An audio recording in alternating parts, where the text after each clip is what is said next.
spend on you. Spend on you. Spend on you. Spend on you. It's a Drake album, bro. Hey man, shout out to Drake, man. Shout out to all the Drake haters. I know y'all hate this time, especially, man. It's my favorite time though, man. Summer out. Got all this Drake shit coming out. Hey. Bro. It's the summer, bro. He dropped it at the perfect time. This is gonna be the summer of Drake. Yeah, man. It's gonna be the summer of Drake.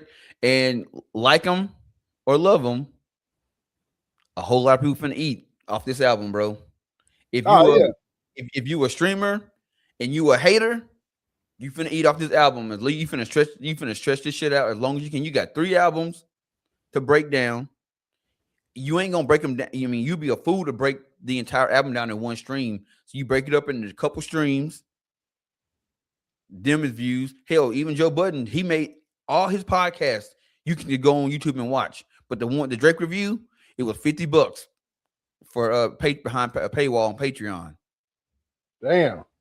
And Cash was paying for it, man. It was like 6,000-7,000 people in there.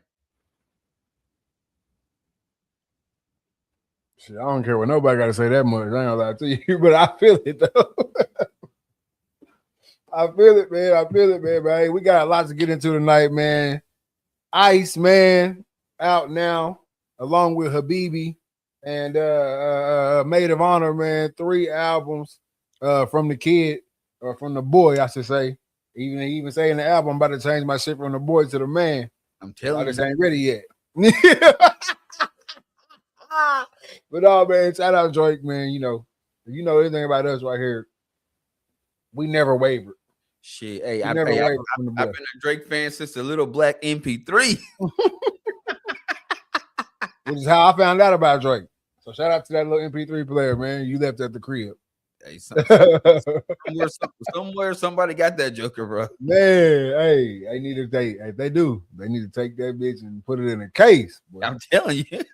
But no, we're gonna talk about the internet reacting to Drake's album tonight, man. The YouTubers, the streamers, how the reaction culture, and how that's all playing out right now, man. NAACP, man. I think y'all might be leading some young folks astray. We're gonna talk about that tonight, man. We're gonna get into the TikTok and some of the comments from the TikTok, man, about the UIL discussion we had. NBA conference finals, which is fire right now. We're gonna break that down, man. And then we're gonna, like I said, we're gonna talk about that viral UIL transfer clip that we had over on the TikTok, man. Before we get into all that, I got one question for you. What's that? You ready? Let's do it.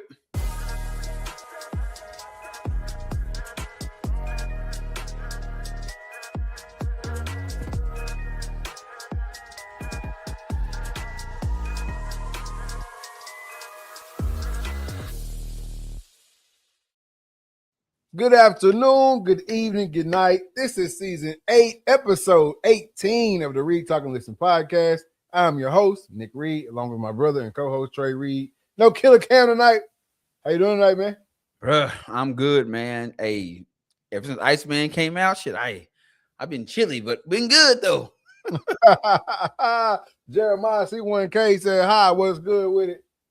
And Mateo Espinoza also said, hi, what's up, Mateo, man? How y'all doing tonight? What's good? Man, the Iceman drop. You've been watching the YouTube series and all that. I don't pay for the premium. So I have been watching the YouTube series, but you've been watching the YouTube series with Iceman. You've been keeping up with it this entire time.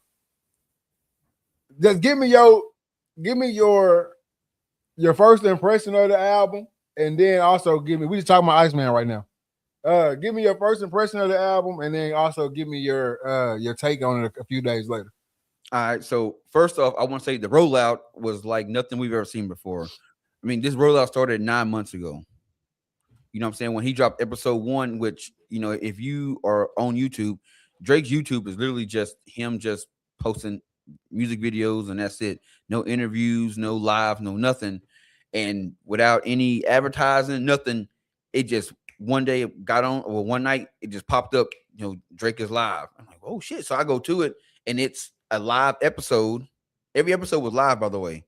Yeah. So it's this video. It's just it started out just this room at this ice shack, and this ice company, the Iceman company, and then it's just him like working and by himself, closing the shift out, and then some music started playing, but it was just like, oh, what am I watching? But you didn't want it was no storyline to it at first. You just kind of just watching it, and then you start seeing all these little subliminals and stuff like that. Like, okay, I see what's going on. Then episode 2 came out, then 3, and then it was like nothing. After 3, everybody's waiting, and we didn't get episode 4 until last Friday at 9:45, and it was the shit. It was like oh, okay, are these? But here's the thing: we didn't know if these were songs from the album. We just are these throwaways, or like what songs are these? And then boom, towards the end it says 3 albums coming out at midnight, and people lost their shit. 3 albums, but like I said, the rollout was amazing, man. Nothing like we never seen before. But I will say that my first listen to Iceman, if you a Drake fan like I am, and you got every single album that come out, that first track, that intro, he's known for giving you straight bars. That first intro, every album.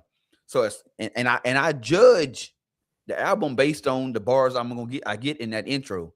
So like I would say Certified Lover Boy, I didn't really intro. It was dope, but and the album was kind of But I knew when the way he popped off,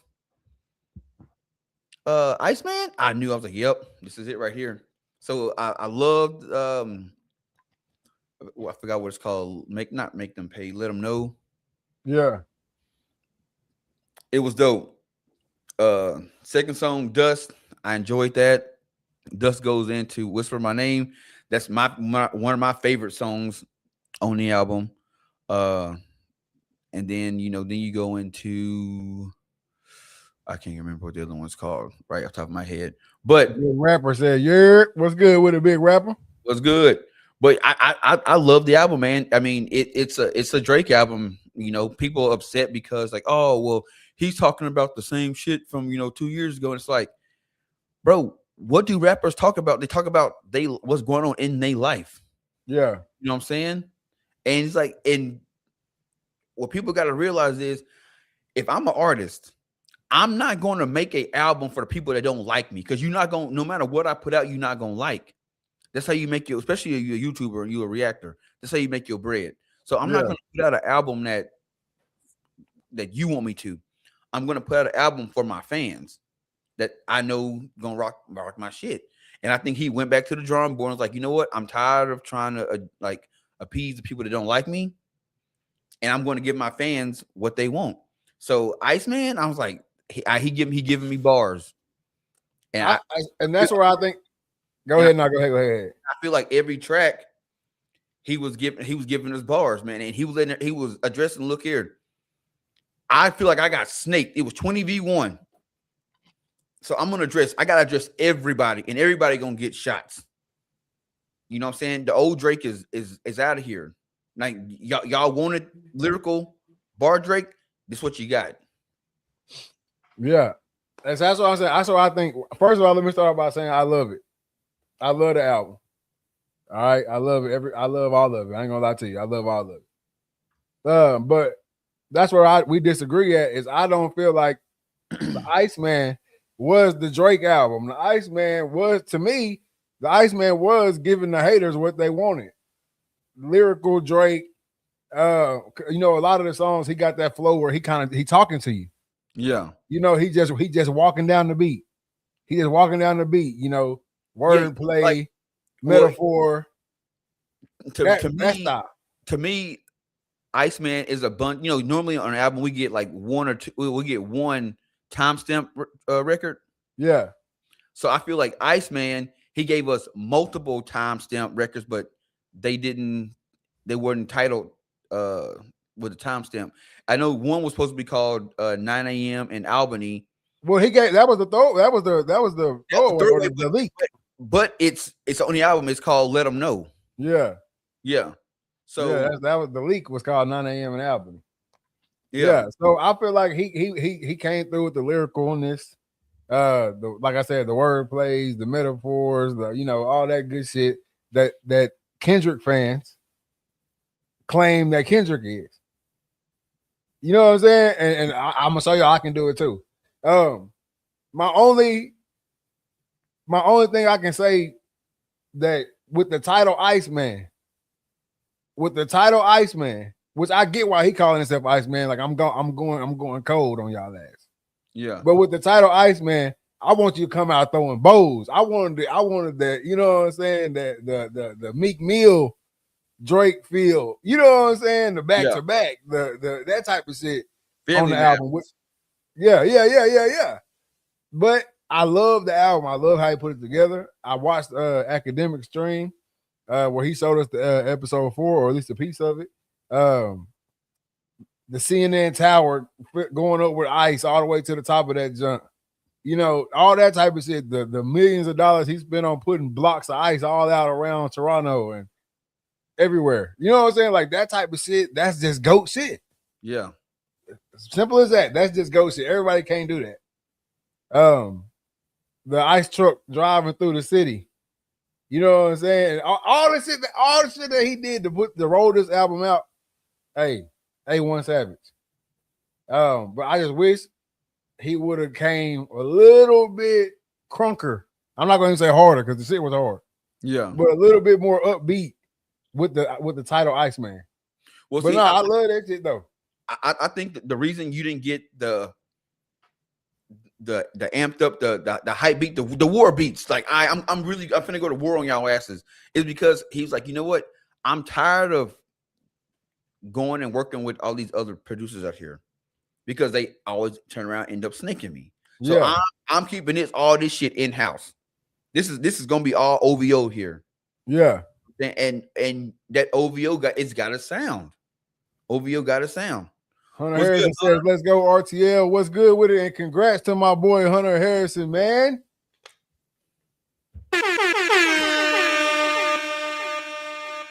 What? Oh, Joseph Wheeler said some crazy shit. Yep. Hey, watch out now, Joseph. Get his ass up out of here. But no, man, I loved it. I haven't played nothing else. I ain't gonna lie. Me neither. I haven't played nothing else since the drop, which he did give us 3 albums to go through. And I do want to go through each one of them, give each song his respect and his chance to be what it's supposed to be. So that's what I've been doing, man. But even like I called you and told you too, man, I love Iceman. But right now I'm stuck on Habibi. Habibi is the Drake. That's for all my fans that been rocking with me for the last 15. Oh my gosh, my camera. For all my fans that been rocking with me for the last 15 years. Yeah. Y'all. Yeah, man, that Habibi, bro, it's got some slappers on there. It's got some of that slow shit that you just ride in the car by yourself too, man. That's another GOAT. That was another GOAT move to me. I know you got the whole, the whole record label thing where they need 3 more albums for me to get out my deal and all that type of shit. But to me, he put out an album for the haters. Y'all said I can't do this. I only make bops. I only whoop, whoop, whoop, whoop, whoop. Even though Kendrick's biggest song ever is a bop. But anyway, that's a whole nother situation. Y'all say I only make bop music, whatever. And then he puts out the Iceman. But then, like you said, for the fans that's been rocking with you that love that classic Drake sound, he puts out Habibi. And then obviously for the Fifis and the strip club and the house parties and all that shit, he give you Maid of Honor. Yeah. So that's another GOAT. That's just a GOAT level shit, man. It's GOAT level shit, man. So that's why he been on top for the last 15 years. No doubt. No doubt, bro. That is what it is. And see, here's my thing, and why I don't listen to the haters. All right, haters will get you outside yourself. It's like this. It's like when a team win a championship and somebody say, "Well, yeah, they won, but it wasn't pretty." Who gives a shit? They won. They're the champions, regardless how they did it. They won. Well, if it was me, I would have done X, Y, Z. Well, they might have not won that way. And if you listen to your haters and you try to appease them, you end up losing your fans, and the haters was never gonna like you anyway. No, no doubt. You know what I'm saying? So I think he was like, you know what, man? Hey, look, no matter what I do, because even addressing in the intro of the album, he said, I'm battling the album not even ain't even out yet, and people are already talking shit about it. Yeah. See, like, so what's like, man, I got more shit in my life to worry about than what these cats talking about. So I'm about to give the people what they want. No doubt. Yeah, man. It's like the Boston Celtics this season to me. You know, they win it. Last week we were watching RTL when the wife went into labor, so let's take it a little easier this week. I'll keep my comments to myself. That's an avid Drake hater right there. So we ain't gonna. Damn, see, Bailey said it ain't so. But no, Boston Celtics, they win the championship. Whose team is it? Is it Jason Tatum's team or is it Jaylen Brown's team? Jaylen Brown's team. You know, and they battling that. Then Jason ended up getting hurt last year at the end. Or was it last year at the end or this year at the beginning? I think it was this year at the beginning. Yeah, he ends up tearing his Achilles. And then obviously Jaylen Brown has an extraordinary year. But when Jason Tatum comes back, it didn't feel the same. Yeah. It didn't feel the same, bro, because the outside noise then got in. Now Jaylen Brown feeling like he really is that guy. Now Jason Tatum feeling like he really did get snubbed for the Finals MVP. It just didn't feel the same. And you see what happened to him in the playoffs. Yep. You know what I'm saying? So you can't let the outside noise come in and affect you, man. I don't think Drake did. I do think he did give the haters an album, which I'm not too keen on, but the shit's still fire. Yeah. I can't be mad. It's still fire. And it's like this, man. Because I hate when people say, oh, you know, he's still crying about stuff that happened this long ago. Bro, there are a lot of you cats out there that shit that happened to you a couple years ago and you still upset about it. Bro, you can't tell somebody how to react, especially when you thought these people were your friends. You know what I'm saying? Y'all going on trips together. Y'all dropping music together. Y'all going on tour together. You know what I'm saying? Yeah. They kids play with his kids playing. His kid is playing with their kids. You know what I'm saying? And then the shit pop off, and y'all start taking sides. Yeah, because here's the thing: you can't say and this is what gives me the most. And I can't stand the way he talk. But Rick Ross, he's been on several interviews, and it was like, yo, what was the beef? Well, he know what the beef is. You know what I'm saying? Sometimes you don't pay your dues, and we got to put you in line. Okay, what dues did he not pay? And if they can't answer that, which he never answers it, it's because it's bullshit. Yeah, and my whole thing about the years later thing, first of all, people harp on shit from years past all day long. But you can't even put that in the same category because this is my next time out. Yeah. You know what I'm saying? This is my next time out. It's like a motherfucker losing in the championship game and you mad because they come out in the first game of the season and drop 30 and talking about I told y'all I was the best. Well, this was his next chance to show the shit. Yep. You know what I'm saying? So it is what it is on that front, man. I think he killed it. I think we're going to see it's ongoing. You know, we only a few days in. So it's ongoing. But we got the question right here. Or I guess really a statement. You can answer this one. Why will Drake dominate the music conversation for the rest of the year? Oh, well, one, because his fan base is cross generational. It's cross cross continental. I don't know how you said, everybody around the world like him. You know what I'm saying?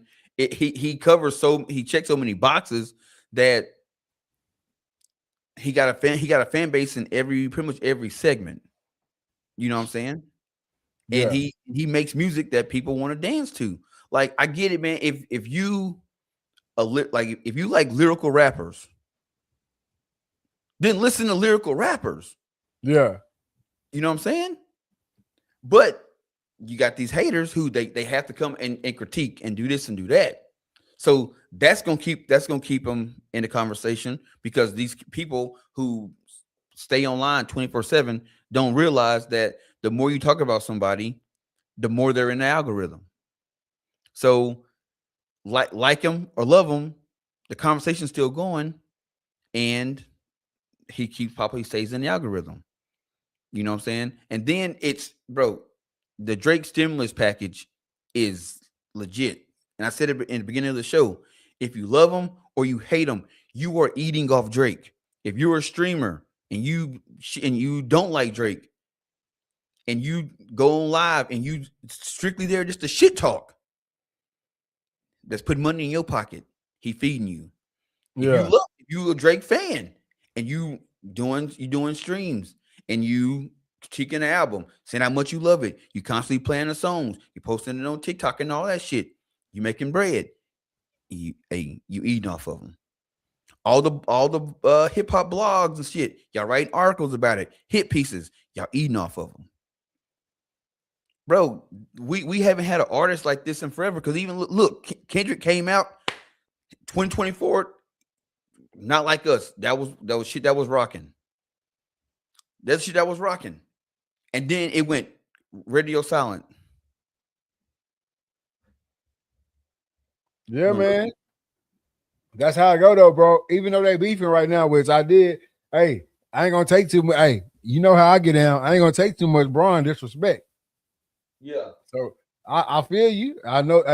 Hey, he should have been bobbing his head to the shit. Now I ain't gonna lie to you. He shouldn't have been bobbing his head to the shit. But hey, he did what he did, and that's the end of it. All right. I ain't gonna take too much Braun disrespect. But no, I think him and LeBron are really on the same level in their respective fields, right?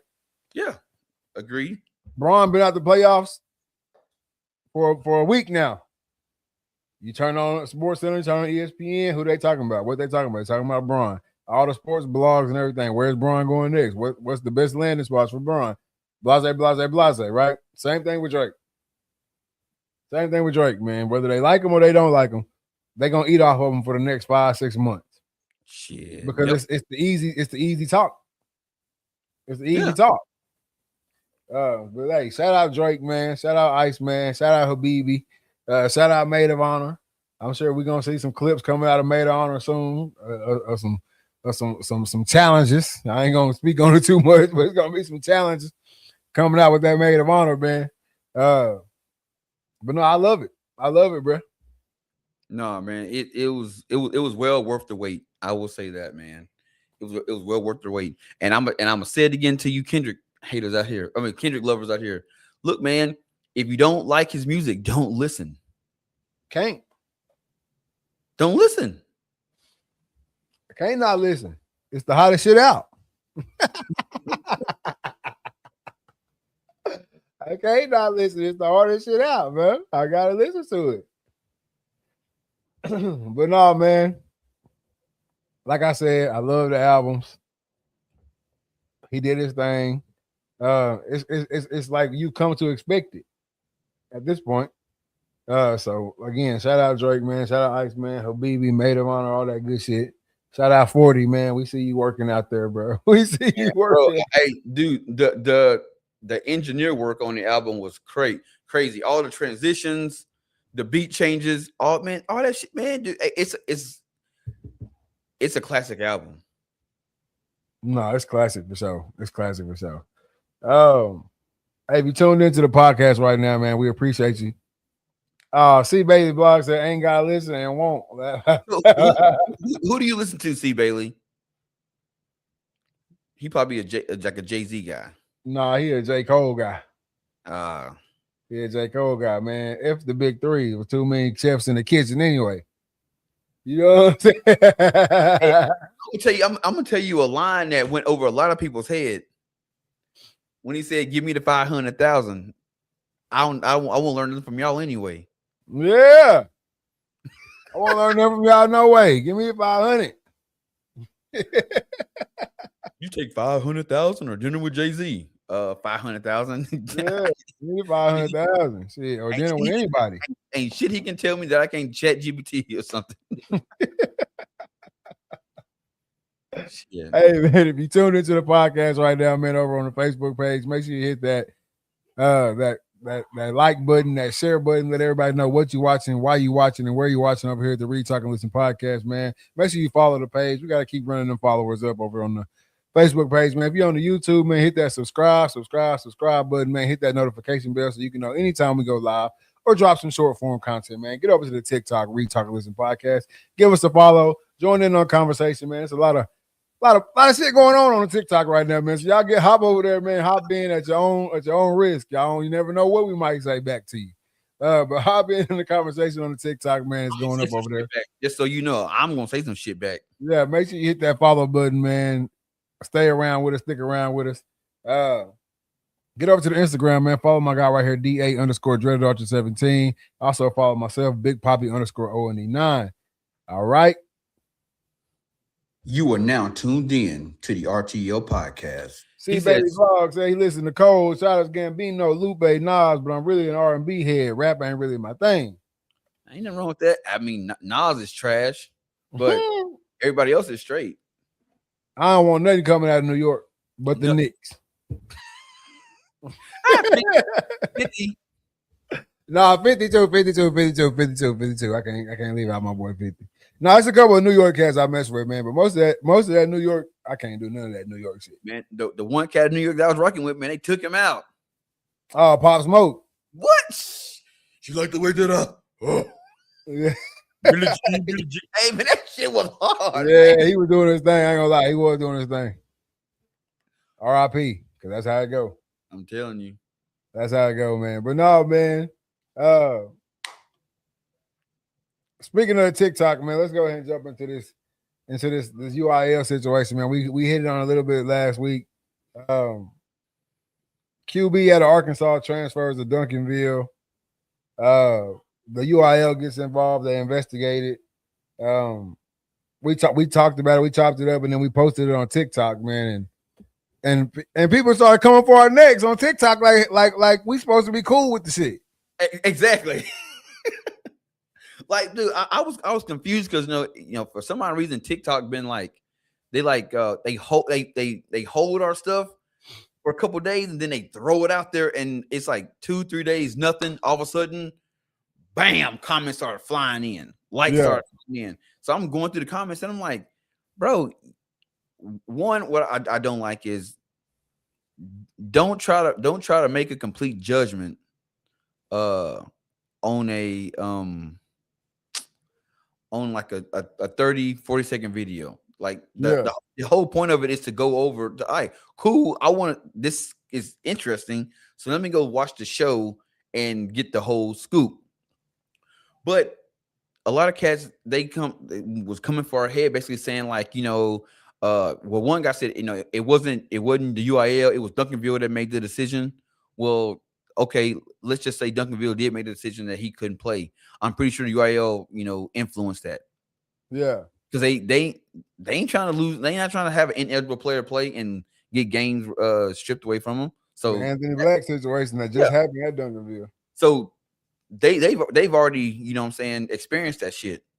But you get people saying like, oh, the rule is the rule. One guy saying, oh, you got to make it where you at. They saying that, oh, you know, if we allow athletes to transfer whenever they want to, it's going to cause schools to shut down and all this shit. I'm like, what are y'all talking about? Like, if your school district is so damn fragile where if a couple football players leave, the whole program shuts down, shit, y'all shouldn't be in business no way. Exactly. I was just confused. It's like, okay, so we got a lot of people in this comment section that act like they there for the kids. Hell, there was even some coaches that hopped in. You know what I'm saying?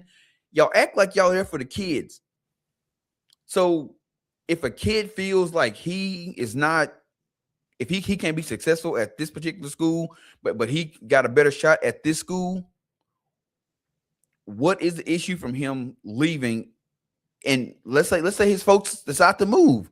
There are parents out there that says, hey, look, man, this district ain't for us. So let's go to another one and move. That kid shouldn't have to sit out. It makes no sense. It makes absolutely no sense. And And the only reason you give me is that, oh well, we'll get all the talent will be at one school, and what happens to all these smaller schools? They won't have athletes to compete. What? So you honestly think that if the UIL said, all right, cool, you can move as many times you want to, you think parents are going to keep up in the movement because their kid want to change schools? It shit don't work like that.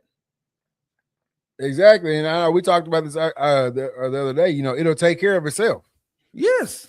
It'll take care of itself based on that. Okay, first of all, you're going to have to be a wealthy family to keep moving around, especially when we're talking about moving states. Yeah. You're going to have to be a pretty wealthy family to keep moving around, right? And have a flexible job or whatever the hell, whatever the hell you're doing. So I don't think it'll go crazy like that. But I'm on the same side with you as if a star player, because that's all that matters. Because we know y'all not talking about the people that ain't really getting no PT. Exactly. Ain't nobody checking for them. Let's be real, because this shit ain't got nothing to do with the kids. If a star player leaving your program causes the program to collapse, what was your program standing on anyway? Thank you. And if your program is so shitty to where a kid wants to leave, what is your program standing on anyway? So I'm glad that the coaches got on there talking. I'm glad that several parents got on there speaking on this shit that they don't know about. And I'm glad y'all did, because now it raises more questions.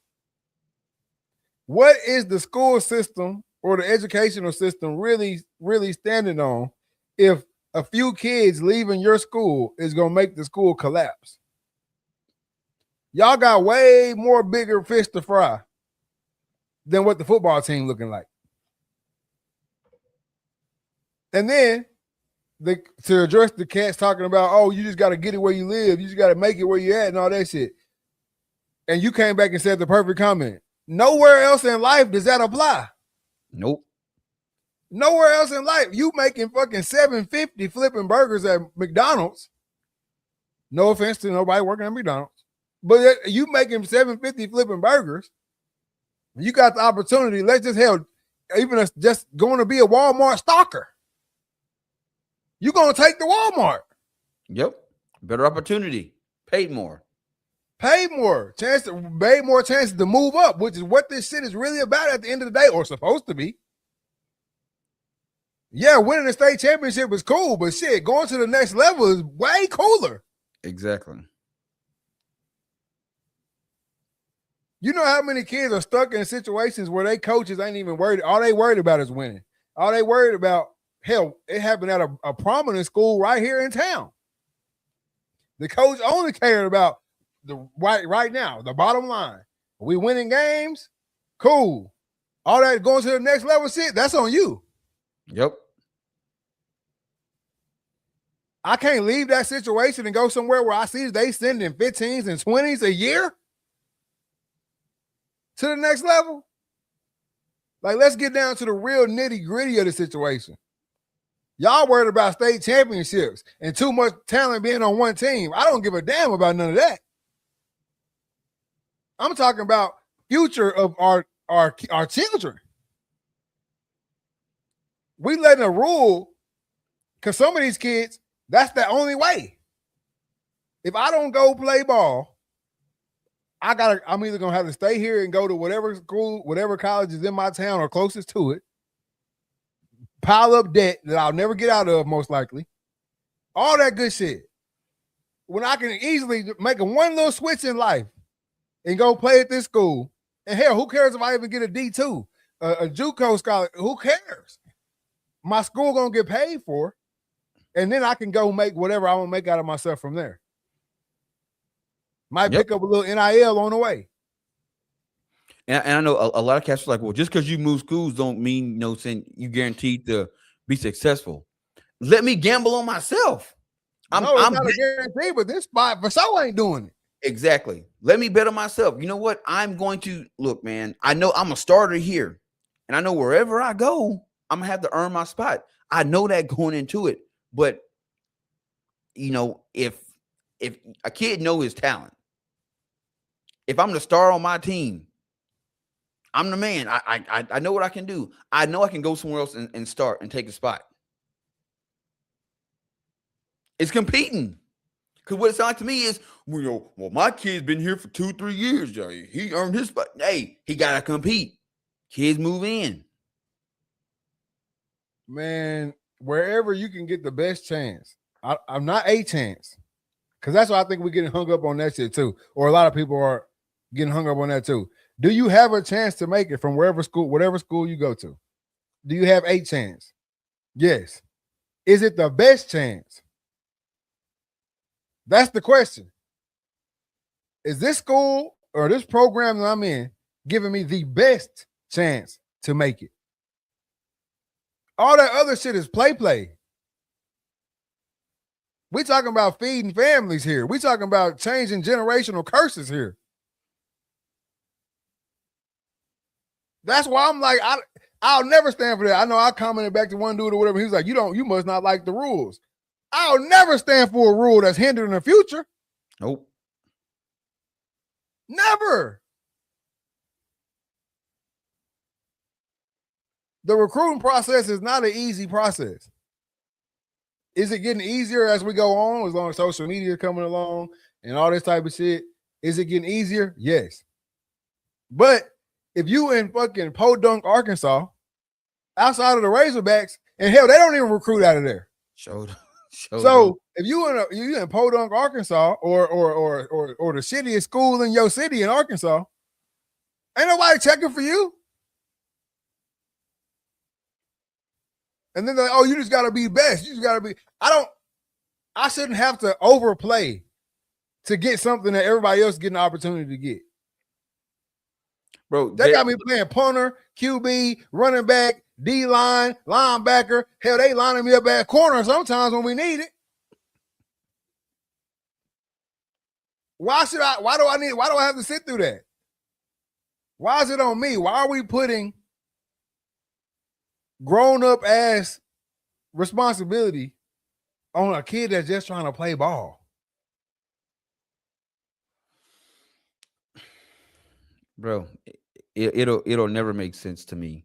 And I would love to sit down with somebody from the UIL and say, okay, make this rule make sense. Make it make sense. Don't just write the rule and put it in policy, put it in the book and set it on the shelf. And then whenever you need it, you can go back to it and say, well, look, we got a rule here.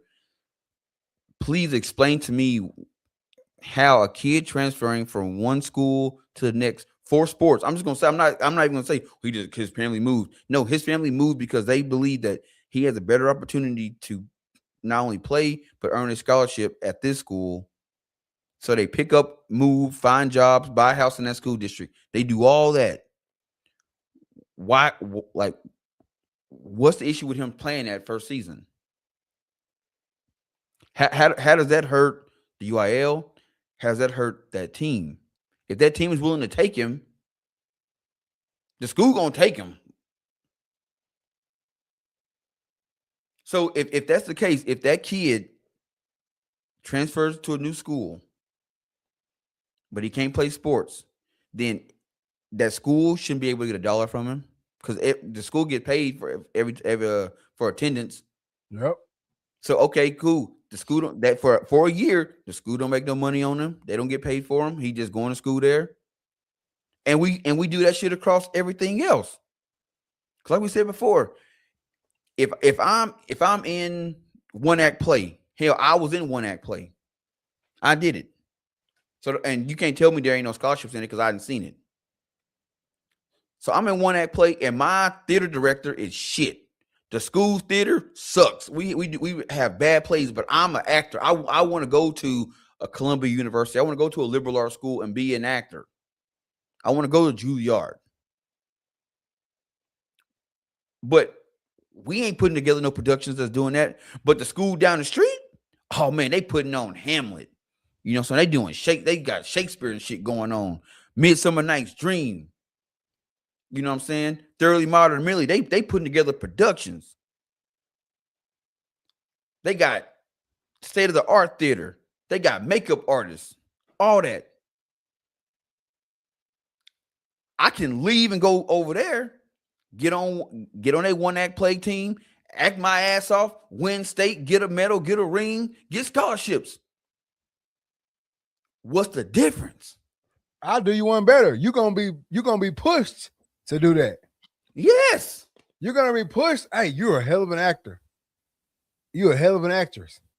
Why don't you go on down to Washington down there and go there? They doing the acting shit over there for real, for real. Yep. You'll be pushed to do that. Same thing with the band. Same thing with anything. You're gonna be pushed towards the schools that already have this shit rolling. But then when it comes to athletics, hey, you can't go there. They already good. You can't go there. They got too many. They got the facilities over there just too top notch. Y'all over here all sharing the same locker room every sport. And they telling you can't go down there and play because they got too much good shit. It makes no sense. If you at a school with a shitty educational system, teachers bad, everything bad, bad principals, bad superintendent. It's historically known for being bad. And there's plenty of them out there that are historically known for just being a shit school. Let's just put it how it is. And you're a great student. You will be pushed to go to a different school. Hey, your parents, they're going to tell your parents that you need to get them the hell out of there. Yep. If they go over here, they'll thrive. They'll thrive. But just because you put the athletic tag on the end, you're forced to stay in the shit situation. You can't go over there to that good situation, not for sports. If you can prove that you're not moving for sports, motherfucker, I'm moving for sports. I'm an athlete. I'm looking for the best sport. Make it make sense why I should stay. It is not my job to raise this program from the ground up. I just happen to be born over here. My parents just happen to move here because where they work or whatever the situation may be. But it is not on me to build up a program. It is on me and my parents to find the best program for me to play in. Just like in the Little League. Nobody's signing up for a shitty team that ain't won shit in years. Sure ain't. Coach stealing money and shit. Nobody's signing up to play for them. No, your parents looking for the best team to put you on. We just had the little travel ball conversation not too long ago. Everybody out here looking to get on the best team. So then you get into high school and you're not allowed to find the best team? Nope, because we can't curate all the talent on one team. Bro, there ain't a kids ain't moving like that, man. They wouldn't move like that.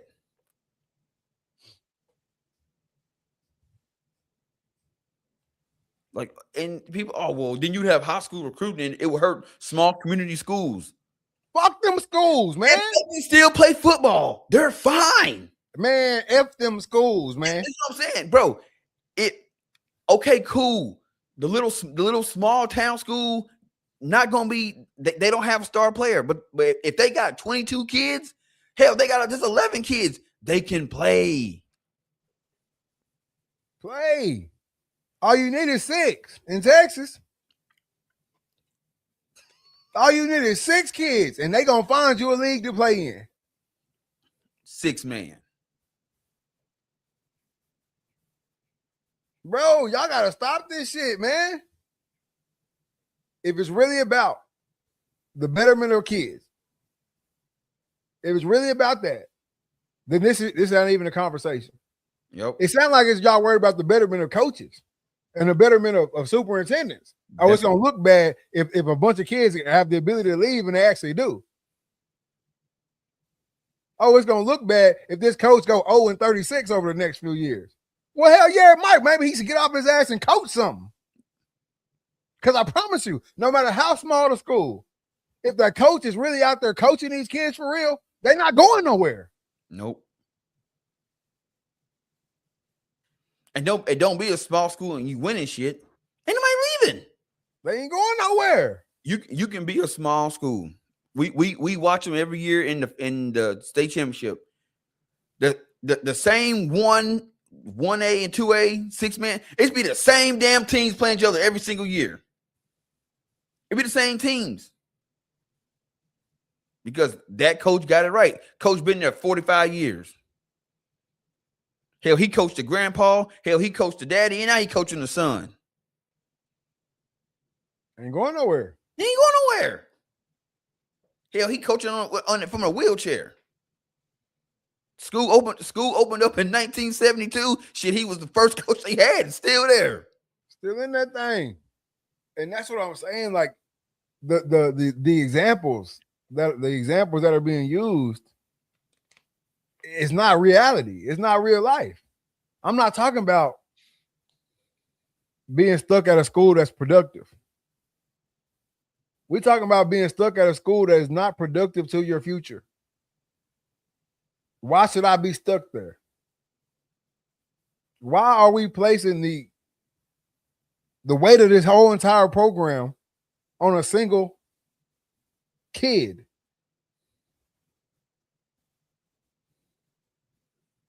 That is the basis of this whole shit. And if you can't understand that, I don't know how to help you. Nope. It just, well, they can't transfer for athletic purposes. I just don't get it. What's the difference, man? At the end of the day, if a kid transferring for band, academics, whatever, they are going to better that school. So if a kid transferring for athletics and he happened to just be a great player, he's going to help that school. But one guy said, well, when it comes to marching band and UIL academics, it don't bring in the money.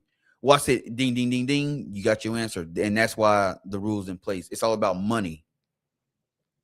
Straight like that. It's all about trying to even out the playing field and competition and all that. Hunter Harrison said, just like y'all been saying, they placed the weight of the program on a 16-year-old, then run him into the ground, playing both ways and special teams. No, for real. For real. Bruh, you know how many mispositioned kids you see on a Friday night? A whole bunch. Shit, what's the old buddy name down that was in Curo? Oh, Jordan Whittington. His mom and daddy had to come and say, check this out, man. Look here. Low limit. He get this many carries on Friday night. You better, I think it was like use them wisely. 30. He on the Rams right now, by the way. He get 25, 30 carries. And they had to step in and say that shit because they were literally running him into the ground. He was the quarterback. He was the receiver. He was the linebacker. He played safety. Hey, I think the motherfucker was kicking too. Dude got offensive and defensive MVP in a state championship game at the 4A level. Yeah. But I will say this though. I think his mom and dad put the load management on too late. Because when he got to Texas, what did he deal with the whole time he was there? Injuries. And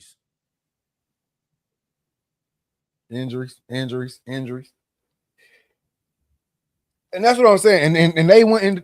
Cuero won the state championship, and that's actually a positive story that came out of that type of situation. But think about how many of them don't.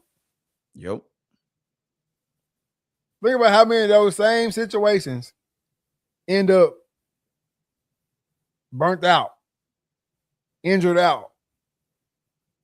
Ain't no next level for you. Appreciate the state championship though, cuh. Seeing tears at the reunion. Come on, man. Put him at quarterback, run the veer every play, but make the QB keep it every time. No, and it's as simple as that, man. I think we depended on kids to change programs that the adults are over. It is not a kid's job to make your school special. I'm sorry. They're supposed to walk into a special environment. And if it's not, they're supposed to go find one. Yep. Special athletes deserve special opportunities. That's all there is to it. Hell, not even just special athletes. All athletes deserve the best opportunity. I don't even give a damn if your kid don't play. If the school is shitty, get out of it. If the program is not developing your sorry child, go somewhere that's going to at least make them all right. I'm telling you. Or at least hell, go somewhere where you can have some fun with it. Getting your shit kicked in every Friday ain't gonna do it for you. Bro, I'm gonna give you a promise number, bro. This whole, if you a dog, they'll find you. Bro. I used to believe that shit. I don't believe that shit now, man. At all. I never believed that shit. I don't being a dog had to do too much work to be found. Thank you. Because one, you can go out there and play every night. If you just happen to be in a small town, in a shitty district, in a shitty state, and your coach, I ain't never seen nobody to college. So now the recruitment is put on the parents, which I do believe that the parents should handle some of the recruiting, be part of the process. But the coach got to be, he's the middleman. He got to initiate it. If he not talking to these coaches, sending tape out, sending links out and shit, bro, that shit don't work, bro. You can't have the high school, your high school coach. He the high school football coach. He the athletic director. Hell, you got some schools, they so small. Hell, he also the principal, and the lawn man. He got too many hats to even try to worry about getting the kid a scholarship. So, look, man, y'all can say all day that the rules in place for a reason, but I'll stand on this and I'll die on this hill. Rules are put in place to control shit. Yeah, the rule put in place for a reason don't mean the reason's good. Thank you. I'm not ever going for that. If you a dog, they'll find you shit. No, man. If you're trying to argue with me or talk to me, don't even bring that shit up. I ain't gonna lie, no, bro. Because I know a lot of dogs. Come on now. And we live in a time now where we didn't see freaks go viral. The Homer, what they call him, the Homer Hulk. Homer Hulk went viral. Shit. The offer did come to the end. And he did, that's what I'm saying. So without him going viral, he don't get nothing. Nothing. Without him going viral, he don't get nothing. It took him having to go viral. That's what I'm saying. Now you put him had that picture of him flexing. Had that cameraman not take that picture and post that shit, we don't know about him. He at the mill right now. We do know about him in the mill, clocking in every day from 18 to 47, clocking in. But you take him out of Homer, Louisiana. Not saying he would have left, because it seemed like from all the things I've seen, that's his place. But if you take him out of Homer and you put him in the Metroplex, the rest is history. Yep. Just off GP. Bro, this how crazy it is. Homer is like 30 minutes away from SAU. SAU didn't even know about him until he went viral. But by then, he had already committed to Texas Southern. But then he ended up going to SAU. It's closer to home. That's what I'm saying. You take him, and you take him to Duncanville, because that's the school at hand right now. You put him at Duncanville. Who he look like? Thanos. Come on now. I'd probably say probably bigger and a hell of a lot stronger. Come on now. So it's all relative of where you are. That shit, they gonna find you shit, bro. That shit is not real. Because it's literally a needle in a haystack. I mean, I don't know how many high school players are in the country, or seniors. Hell, they're not even seniors, just total high school players. I got 15 scholarships to give out. I got a hit on all 15. Coaches are only going to go to places that got major airports I can fly in and out of, and then I have a radius that I got to cover. So, like, for example, that's why East Texas is so damn hot. Because you can fly into Dallas. You got all the schools in Dallas. And then you can hit 30, go 3 hours west or no, east, go 3 hours east. And you got some powerhouses all up the I-30 corridor. So in a week, you could hit some shit. Exactly. And they're going to places that they know are putting that shit out. Pipelines. So if you at a school and you go in, every school got a little wall or somewhere, all the college players that went before you, and you go look at your wall, and you remember we used to look at that wall in the locker room all the time. Yep. That shit had 6 people on it. That shit had 6 people on it, bro. It ain't till recent that now it's a pipeline. But back when you used to have the old locker room, that wall had 6 people on it. Bro, they not coming. Nope. They not coming, bro. And some of that shit was schools you ain't never heard of. I think the only school that at the time I had ever heard of was SMU. That's it. And just so happened they came back. I wonder fucking why. It was a cat from SMU. John David Black. A cat that with the Rhodes. Hey, no bullshit. Rhodes came back every year. Yes, they did. They came back. I got a letter from Rhodes. Rhodes came back every year. You had Ben Williams, SAU. Lamar Amos, Texas A&M Kingsville. Mm-hmm. And that was it. I think that's it. I think it was 4. On that little wall, it was like 4 people. Yeah, it was 4.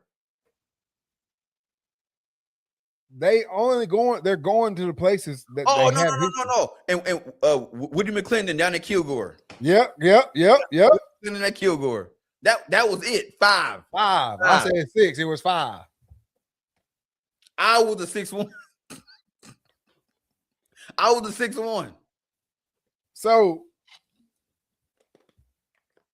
they going to places, they're going to go back to places where they've been before.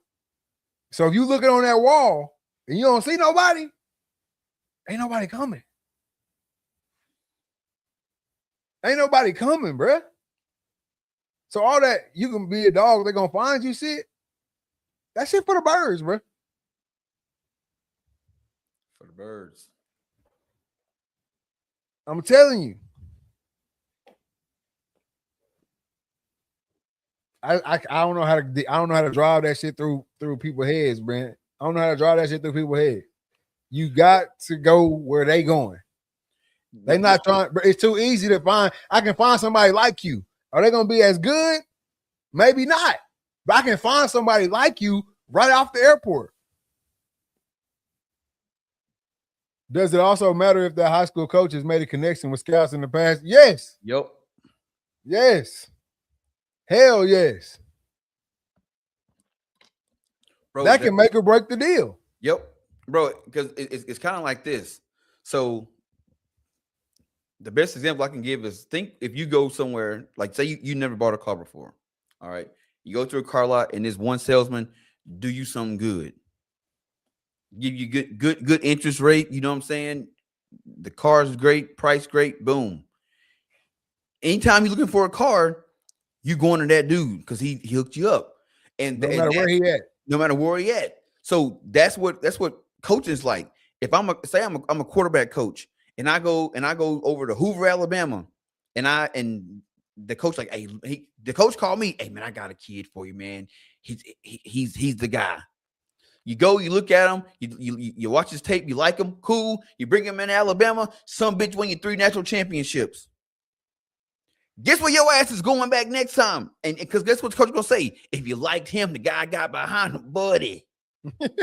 Buddy. So you're going back and you bring that cat in. Yeah. Shit, that cat win you 2. So now as a quarterback coach, you like, shit, I got, hey. So then them two cats and got you now. You the coaching guru, you the quarterback guru, whisperer. They said now your ass is a head coach somewhere. You go back, you get another one of the cats. Shit, you win another one. They saying, man, this dude know how to recruit quarterbacks. Well, no, I got a pipeline. I'm going back to the same spot. So then what happens? Kids in that area say, what? Shit, if you're a quarterback and you cold, you might want to play for him. You got to play for him. He's sending them out. Because guess what? School's going to start watching. Damn. Tommy Walter went down to Hoover and he got, hell, 3 motherfuckers won a national championship. Well, guess what? Now everybody coming there. What they got going on in Hoover? I'm telling you, bro, you can use Texarkana as an example. Hey, 08 class. Pop that shit off, Texarkana. 08 class, right? Hey, y'all see it? Right there. Right there. That 08 class right there. LaMichael James, Trey Reed, Dennis Johnson. Shit. That guy's like, they got some shit down there in Texarkana. And shit ain't been the same since. Shit ain't stopped rolling since, man. Not saying that not saying that shit wasn't trickling out before then. It'd be one or two. You know, you had your Ryan Mallett. Yeah. Saying you had the cat from Arkansas High that went to Arkansas. Oh, I can't think of his name. Barnett. Then you had Josh Wheeler over at Liberty Ilo. Then the cat that played baseball and for Oklahoma, Brandon Jones. So it was trickles. But shit, after that 08 class, then after that, it was, 5, 6, 7. Then it was 10, 15. Then you look up, oh shit, it's 15, 20. Now they weren't all going D1, but shit, schools was coming. Man, I'm telling you, the ball got to rolling then after that. Then you had CJ. Then you had over from LE, you had Quest. You had Marquez Clark. You had Trey Carson. You had me. You had Walker. I know at the end of the day, when I hit 30, I can stop off in this little small town with Texarkana. They got 4 schools and they got bangers at that hoe. Yep. And you started seeing it. You started seeing the Wyomings. You start seeing the SMUs. Hell, I was the first cat that's joking to go to Navy. All of a sudden, 4 and 5 cats going to Navy. They come back. They going back to where they got some people before. Period. What was the first thing Coach Nehemiah said when he opened that door? I'll be back. Come back for you now. I'll come back for you in a couple years. Don't worry about it, brother. Don't even worry about it, brother. But no, they coming back. They coming back to the same spots that they hit on. You be a fool not to. Yep. So when y'all getting ready, and obviously since the UIL ain't gonna hold back, when your kid coming up in 7th and 8th grade, look ahead. Look ahead. You might love the 7th and 8th grade coaches. Everything might be all honky-dory at the middle school and all that good shit. But look ahead. Are they putting players out from that high school? If the answer is no, and you want your kid to go do that, gotta chunk the deuces. Yep. It is not your child's job to be the one to save this high school.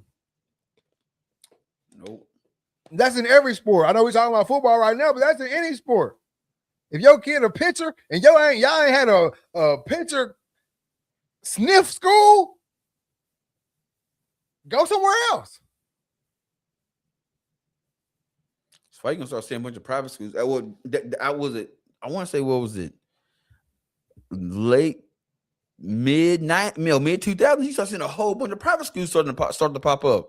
A lot of them didn't make it, but that was for that reason, man. Look, we gonna focus on getting kids out. Well, the thing was, everybody was trying to replicate IMG. Yeah, and that shit just didn't go down because Prom had Prom Prep. I want to say Marshall Falk had a prep school too. Like, it was a whole bunch of prep schools popping up. and they didn't make it. Yeah, because that funding got to come from somewhere, and when you private, You gotta pay. come on. So that's. But you know what's wild though is that like Texas is like one of the I'm say not the one the only, but to be the biggest state, the private schools are pretty low, and I think and in just me, my head movies, I think it's got something to do with sports and shit like that. Like we ain't trying to fund private. We got the shit right now in our public schools. Because you go to New Jersey, it's all private. Maryland, it's all private. Rhode Island, California, Ohio, all that shit is private. Georgia, Florida. It's all private schools. Yeah, because that's how you break the bullshit up. You go here to ball. You go here to play ball. We in Texas, we got so many schools, and it's gonna be talent everywhere, regardless. So we got so many schools that the public, so many public schools that the sports program is that just off the kids that live there. Nope. You know what I'm saying? That if you try to come in and make a private school, well, shit, you fuck around and get slapped by Duncanville or Lake Travis or North Shore. Which is why the private schools come here and get smacked. Yeah. You Miami Northwesterns come here, South Lake Carroll, dub them up. Nah, for real. And so it's gonna be hard to get one off the ground in Texas because as a parent, unless it says 100% free, if you can fund it where it's 100% free, then you do something. But as far as paying, no, I just go up the street, ball out. But that's only for the people in the bigger cities. Yep. Now you fuck around and put a private school down here, you might have some. Because you can get the best. You're gonna get the best player from here to Lake Charles, from here to Little Rock, hell, probably from here to Bentonville. Honestly, if we being real. Yeah. From here to Bentonville and from here to Dallas. Now, if you can do that, you have something. And there ain't many private schools in Texas, so you can't play in UIL, so y'all gonna be traveling. You're gonna be traveling. You be playing in. Well, I bet you could play other schools, but your district is gonna be you're gonna have to travel. Yeah, you're gonna have to travel. But nah, man, it's just as long as the UIL got this chokehold and they keep pushing these old ass narratives of they gonna find you and all that shit, and they got the chokehold on where you can and can't play. The reasons for why you can and can't play. There's always gonna be kids that get the shit end of the stick. Damn, there's 251 private schools in Texas. And you can't name 3. No, it's 110 11-man teams and 141 6-man. If you a private school playing 6-man, your ass is drunk. Some of y'all private schools need to get together and combine up. They play in the TAPPS. But no, man. We got to figure it out with this UIL shit, though. It's a lot bigger of a problem than we like to make it seem. In my eyes, anyway. Yep. Shit, Beaufort, Georgia, which is a private school, they won a national championship. In Texas? Out of Texas? No, they in Georgia. Oh, Beaufort, Georgia. You did say that. Damn, boy. The number one team in the country is Paris Episcopal out of Dallas.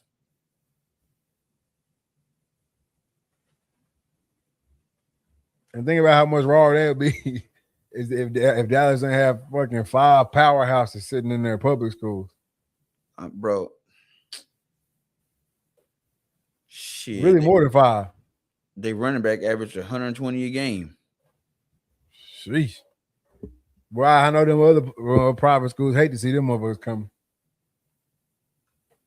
But man, hey, while we on this, man, the NCAACP wants black athletes to leave the SEC, Big 12, and ACC colleges. Man, this shit been rocking for 2 weeks now. Bro, tell me what you think about it. First of all, explain to the people what's really going on, and then tell me what you think about it. All right, so what's going on is states like Texas, Florida, Alabama, Mississippi, Georgia, South Carolina, they're going through this political, fight where they're changing voting districts, changing voting blocks. So you know what I'm saying, if you used to be in this particular district, they switching it where basically it's like it's going to be in favor of the Republican. You know what I'm saying? They putting more people in these Republican blocks. So, and they saying, these lines hadn't been drawn in so many years. It's time to redistrict them. They're doing it. All right. So NAACP is saying, hey, these new laws or this where they're redistricting is going to affect, it's going to take away the black vote. Yeah. That's what they keep saying. It's going to take away the black vote. So they're scaring people into thinking that they're going to lose their voting rights. All right. So in order to try to get the states to change their mind, they are encouraging black athletes that are playing at major universities in these states to basically up and leave and go play, in northern states. Basically, is what they want. So go play in, Minnesota, go play in Ohio, the states that aren't trying to, change the, voting block and all this shit. Y'all know me. Two things that I don't really, I don't fuck with. I'm just gonna keep it 100. I don't really like politics like that. And I don't like when people try to use kids as pawns in they bullshit.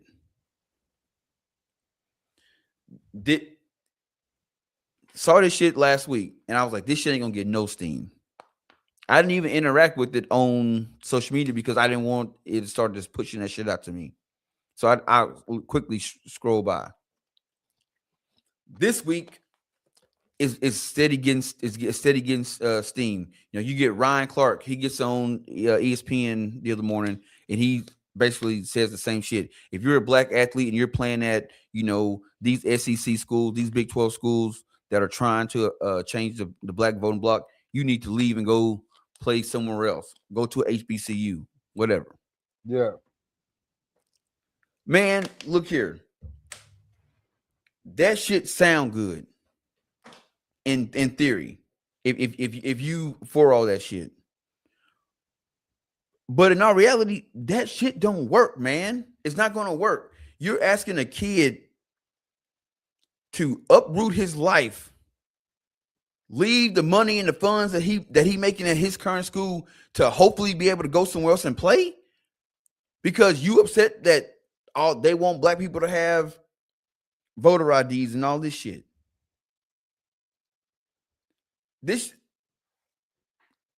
If there are students out there that are even considering this, if you are a black athlete at these schools and you're considering it, I highly, highly, highly recommend, one, you do your research, and two, start asking some real questions like, what's actually happening? Am I losing my right to vote, or am I just a political pawn in this game? Yeah. Because right now, where I'm at, I'm making enough money to take care of myself and my family. So if I up and leave and I lose my income, are you going to compensate me for moving to be part of the movement? Nope. I can guarantee you it's a nope. No. And dude, it's been anytime it starts coming up with like primaries and all that shit when it comes to voting, I can't stand it because I have to sit back and I watch my people get used as political pawns, and that's all it is. What happens is you got these people at the top, whether a Democrat or Republican, I don't care. Left wing, right wing, same bird. But I Man, watched, look, them roll. They rolled NAACP out, and they started barking demands as if every black person that we're a monolith, that we all vote the same, we all believe the same, we all live the same. We don't, bruh. First of all, and any college athlete that's out there, don't do this shit. I'm telling you now. If we have not learned anything else,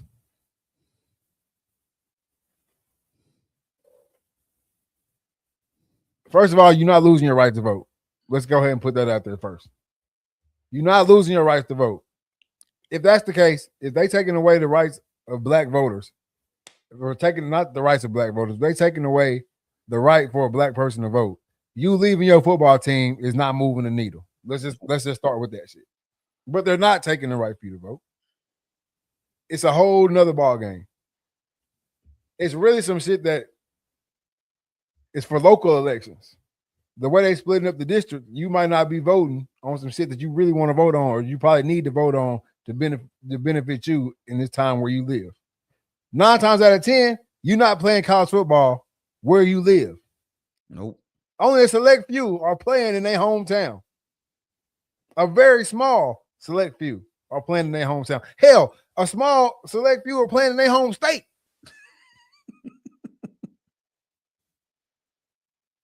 So don't trick yourself, or don't be tricked out of your spot. And on top of this, you know, when shit get to smelling funny, I perk up. Y'all trying to change something that has to do with voting, and y'all targeting the people that vote the least. Ooh. Not only is the age group 18 to 22, but it's also college football players. If you take a poll on how many college football players, not saying this is a good thing, but if you take a poll on how many college football players vote locally, I promise you that's going to be very, very, very low number. Like single-digit percent that vote in local elections. Number one, like I said, they're not at home. I doubt they're flying back or mailing it in or absentee. I doubt they're doing that. So in those years that they're playing college football, they're not voting locally. So that's the first black smoke. When I'm looking at this whole situation, that's the first black smoke. Why are you targeting this group? Why are you not going to the cities and the states and the cities that this is actually happening in, and getting a group of 28 to 65s and going down to the city hall? Something that can really move the needle in this situation. Yep. I just don't get it. I don't know what the actual shit behind it is, but it's fishy, man. It's something fishy with this one. Yeah, it's fishy. Because they're saying, oh, if you know, these states love football, so if we hurt their universities, it'll force them on our side. And you're not gonna hurt their university. No, you're not gonna hurt. Go ahead. Yeah, you're not gonna hurt the university, because regardless who playing there on Saturday, the people in the stands are gonna be there. They just want somebody playing. That's it. They don't care. They don't care. Look how many teams is losing every Saturday. Sold out. Come on now. Sold out. It's not going to do what the result is not going to be what these politicians are telling you. It's not.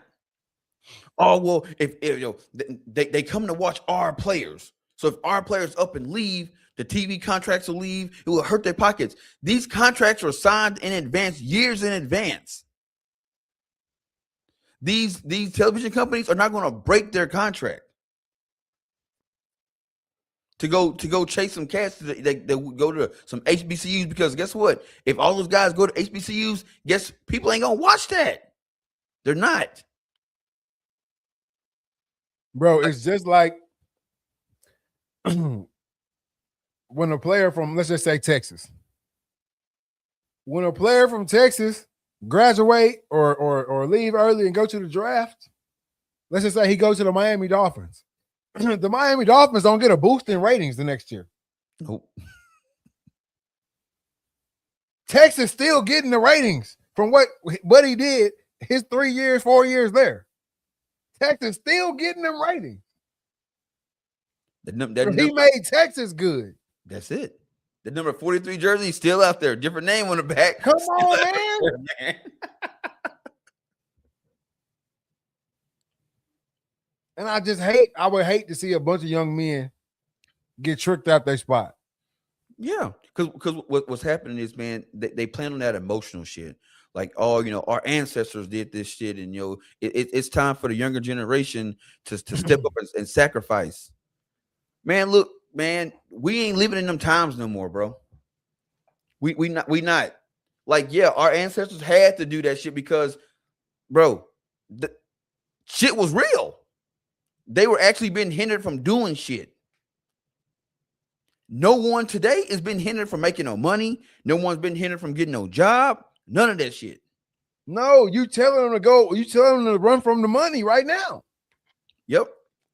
And look, you saying, oh, well, because I've seen somebody say, well, they should be willing to sacrifice their NIL money because our ancestors sacrificed their lives to vote.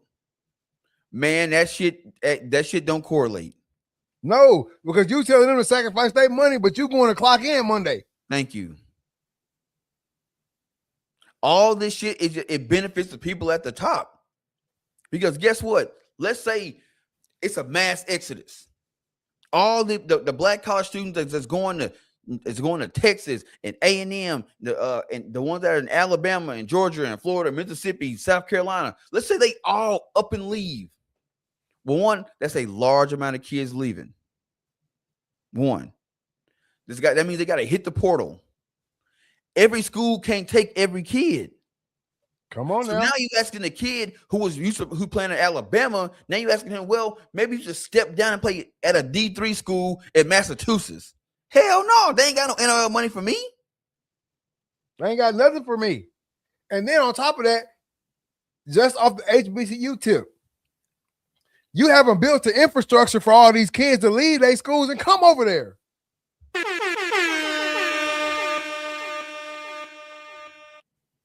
You haven't. $500 every 3 months or whatever that shit was. You haven't built anything for them to come to. Because a lot of the NIL money is tied to that school, team collectives. So you're asking these kids to give up what they worked for so you can potentially get a political spot?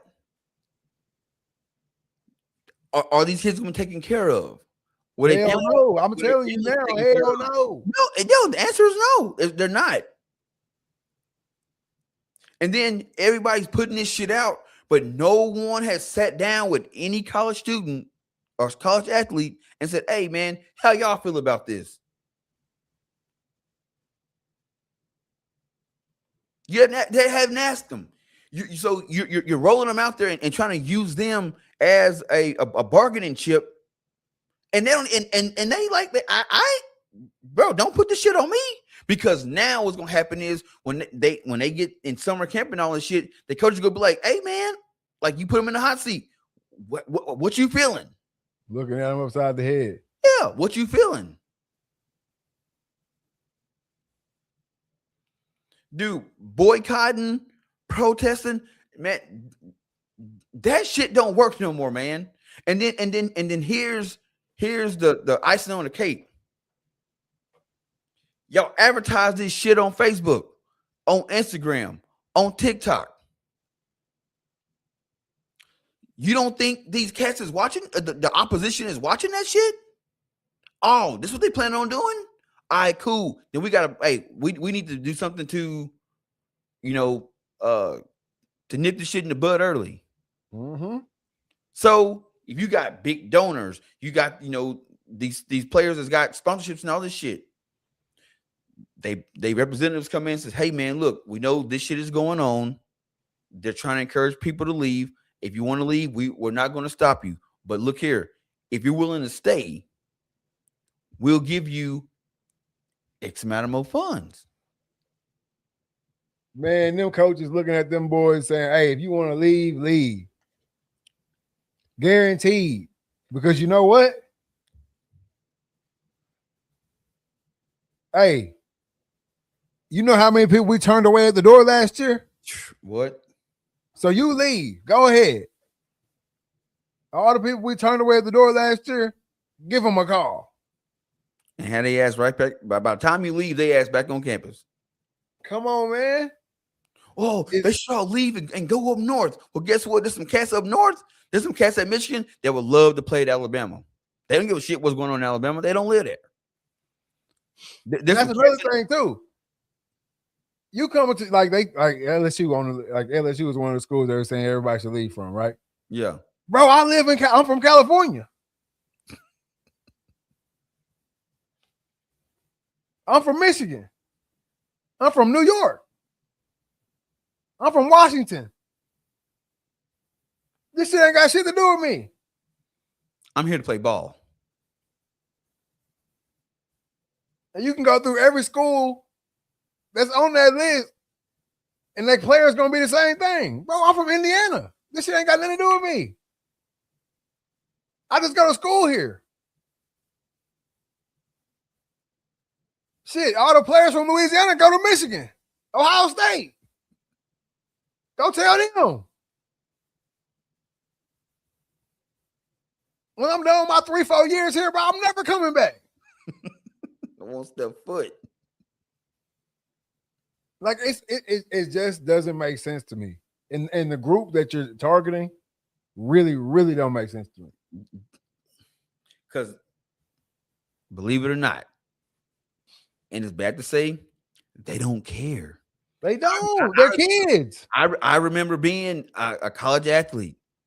Voting was not on my mind. The only reason that I voted in my very first was because it was my very first time being able to vote. That was the only reason I voted. It was my first time. I had to do an absentee ballot, and that shit was hard to get. Yeah, so it's like this. Like, man, I'm going through all this to have to vote. Like, I'm good. I don't. It's whatever. And the years after that, I didn't vote. It's like whatever, because that shit don't affect me anyway. They don't not all of them. It's not all of them that don't care. But the majority of them don't care, first of all, because they're young. They're 18, 19, 21, 22. And on top of that, they got all this other shit on their plate. They got all this other shit on their plate. That voting or whoever the president is going to be or whoever the local governor is going to be or the senator or any of that, none of that's at the front of the list. None of it. So that's why I don't understand the target. I don't understand the target. I can't wrap my head around it. And you're dealing with a generation they're not into politics at all. And again, I don't live here. I just play football here. I can't accept you asking the kid to sacrifice everything he worked for your agenda at all. And really, and that's what it boils down to. Don't be a political pawn, because at the end of the day, if you up and leave and your ass don't end up finding a spot, don't find a school to go to, and the shit go through or it don't go through, no one's gonna come and say, "Hey, I'm glad you gave up. You gave up your spot, and we achieved our goal. Thank you. Have a nice day." And you will never see that son of a bitch again. You ain't gonna get that. Now your ass sitting at home watching college football. Well, you could be out playing it. Yeah, it's just too much, bro. It's too don't. much to put on them babies, bro. Them babies, bro. 18 is a baby, bro. Yep. I can't get down. I can't get down with this shit, man. I cannot get down with it, bro.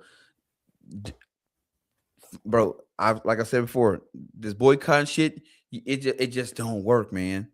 Like we was talking about it earlier. Oh, well, we're not gonna buy anything on the Friday, Saturday, and Sunday. We're gonna hurt the economy.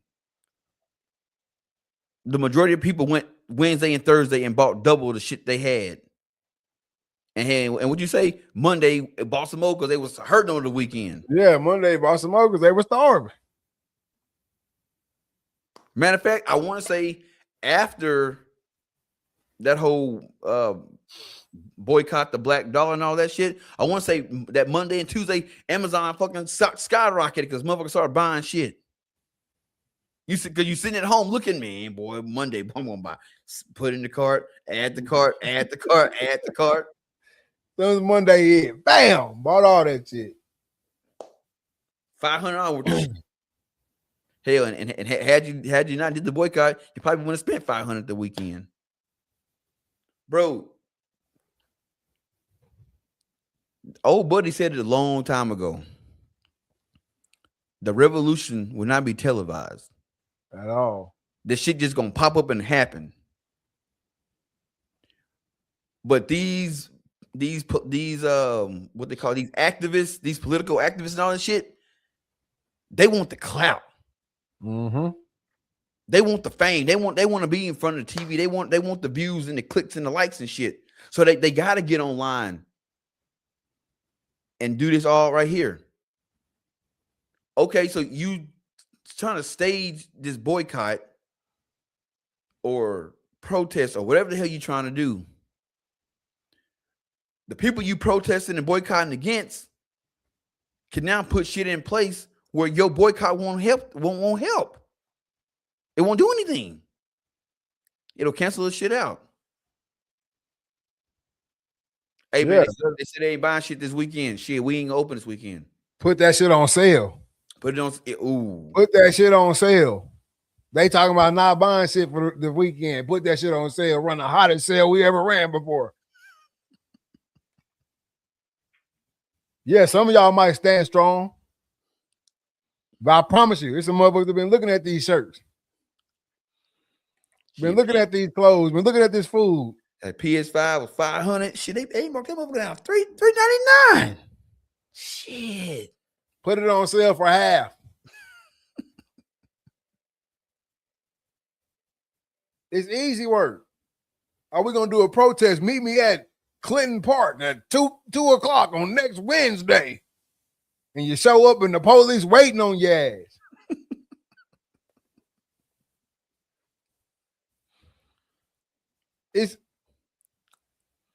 It won't be televised, man. There's a reason why he said that. Because that's the only way shit gonna work. You can't. You cannot tip off the op, man. You just can't. Shit's crazy, bro. You can't. Hey, bro, I'm telling you, bro. I hate to say it, but if you in that line of business, take notes from other groups that do shit. They just do it. They ain't talking about it. There ain't no Facebook group. There ain't no Facebook message. There ain't no viral clip or nothing that they trying to assemble all this shit. You just wake up one morning and the shit has happened. And those are the ones that get shit done. They don't say, oh, we're going to go march on Washington this weekend, this Saturday. Well, guess what? Washington on Saturday does nothing. You know why? Because the politicians they not in the office on Saturday. Nope. So now you just stand in front of an empty ass building. But what you do is you get your group together and y'all text chain or y'all however y'all communicate, but don't make that shit public. And then y'all show up in Washington D.C. on Tuesday at 9 o'clock in the morning. So when they show up, they can't even get in because you out there. Thank you. That's the only way that shit ever gonna fly. But this having athletes leave what they got going, leave the money they making to try to fit to pass your political agenda, shit's ass McGrath. Oh, I know another thing I was gonna say. And y'all going for the motherfuckers that's going to school for free. Thank you. Y'all going to the ones that's they there for free. So them leaving ain't changing nothing.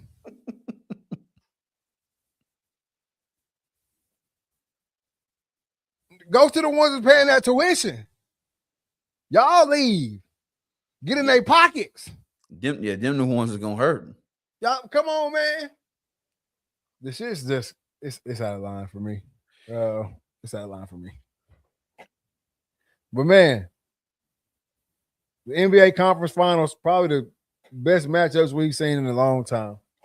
What? Hey, they just ended tonight. It's tied 1-1 in the West right now. But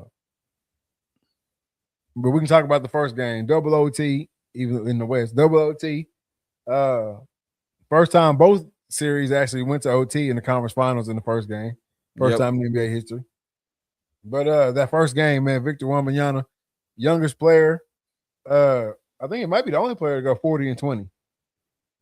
40 points, 20 rebounds in the game. Like I said, the game went to double OT. And it was just a good ass game, man. Bro, he was hitting he shot that shot from damn near half court. And knew it was going in. He did fall off tremendously in this game with 21 points ain't bad, but you go from 40 to 21, it don't look that good. No. But no, that first game, man, the Spurs came out with a vengeance. They knew what they had to do and they did it, man. And then also too, in that first game, unlike in the LA series, all the role players didn't show up for the Thunder. Now Caruso did. He had his biggest game ever. I think he dropped 31 in that first game. Damn. Yeah, but then on the defensive end, they expected him to hold Wemby, which was kind of crazy to me. Caruso can't do shit with Wemby down there, man. No. Not at all. Why didn't they put Chet down there? Because he can't foul out. Oh. You can't risk Chet fouling out, which I didn't watch the game tonight. I'm gonna go back and watch it. But if I had to guess, they did what I thought they should do in the beginning. They're gonna have to play both their bigs at the same time, and Hartenstein gonna have to be on Wemby. At least make it hard for him. Yeah. Big body. You know what I'm saying? If we do lose you, not saying it's good to lose you, but if we do lose you, you're not a huge part of our offense as well. You know what I'm saying? But I'm looking at the box score right now, and I see the Hartenstein played 27 minutes tonight. Only had 10 points, but I guarantee you he was on Wemby. Yep. And just make it hard for him. Shit, 13 rebounds. Yeah. Make it hard for his ass in there, man, where you got to worry. Not only do you got to worry about Chet, you also got to worry about Hartenstein. You can't just sit back there and play safety. You're going to have to move around on this defensive end, too. Game one, though, Dylan Harper had 25, I think. That's a big deal for the Spurs to have a guy like that score 25. Then you got Castle. And nobody's talking about this, but the Spurs are down a man right now. Who? No De'Aaron Fox. Oh, that's right. So for them to come out and get that big game one win on the road in OKC, that really put OKC against the ropes. Because if they go down 2-0 tonight, that's we're talking about a whole different ball game. Yep, exactly. So them Spurs coming out getting that game 1 win was out of this world. And now they gotta go. OKC gotta hope they go down and either get both of the games in San Antonio or get one. Yeah, well, you always want to just steal one on the road. You can steal one on the road, you'll be in a good spot because they could easily come back 3-3. Yep.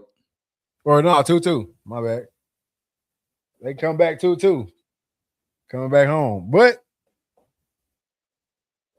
if Shea get rolling, when Shea, he had 30 tonight. So when Shea get rolling, OKC a hard team to beat because you do have to worry about all the other guys. So I think this one gonna go 7. Is Fox coming back this series? He's supposed to. Ooh. He's supposed to. So we're gonna see. Cause see, where Dylan Harper had 25 the other night, he only had 12 tonight. Yeah. You see what I'm saying? So they gonna need De'Aaron Fox. With De'Aaron Fox also voted most clutch player last season. You need that type of shit in the playoffs. Yep. I think this one gonna go 7 though, man. This is a good ass matchup. This is the matchup everybody wanted to see. San Antonio handled these boys in the regular season. I think it was 4-0 or 4-1 out of their matchups in the regular season. And 4-1 is a dub in the playoffs. You know what I'm saying? So it's a good matchup. Probably the best matchup. Even though Cleveland and New York series, that was a good ass game 1 too. Also went to OT. Yep. Jalen Brunson just did, which I don't know how. I guess nobody should be surprised by it now. But Jalen Brunson just did his thing again late in the ball game and turned up on them boys. Which is what he got to do. He's the Knicks. You know what I'm saying? I can't really tell you who all on the Knicks. They got Anunoby, they got Cat, they got Shamit, they got Josh Hart. They got some guys over there now. They got some guys on the Knicks, but the thing about it is when Jalen Brunson turned that shit on, it's like the basketball guys just they not going for none of that shit. Yeah. When he get to hitting his shots, he ain't gotta look at the rim, bro. He can just throw it up there, bro. It's going in. It's going in. And then James Harden liability on D. And he just going at James Harden. So Cleveland will have to clean it up in game 2. I think, in my opinion, Donovan Mitchell, if you want to step into this superstar level, a superstar player that everybody thinks you are, and I think you are too, James, move over, James. Yeah. Hey, bro, Donovan Mitchell, the way he finishes games, he started that game 1, he started out the game like that. He started out the game stupid hot. He was hitting all his shots, and then he kind of just, all right, now I'm going to let James get his. No, bro, just go. I'm hot right now, bro. Feed me till I cool off. Everybody can't play that Bron game where you getting people involved is how you get going. You a scorer, bro. You just gotta go score that hoe. If James don't get his, he just don't get his tonight. That's it. He's still gonna get paid. And so that's where I think they fell off at. Then at the end of the game, a bench player took the last shot. Tie ball game. And he takes the last shot with James Harden and Donovan Mitchell on the court. No, sir. Your ass is fired. If I'm the coach or GM, you fired, bro. Yes, swing that bitch back. If one of them throw it to you, you swing it back.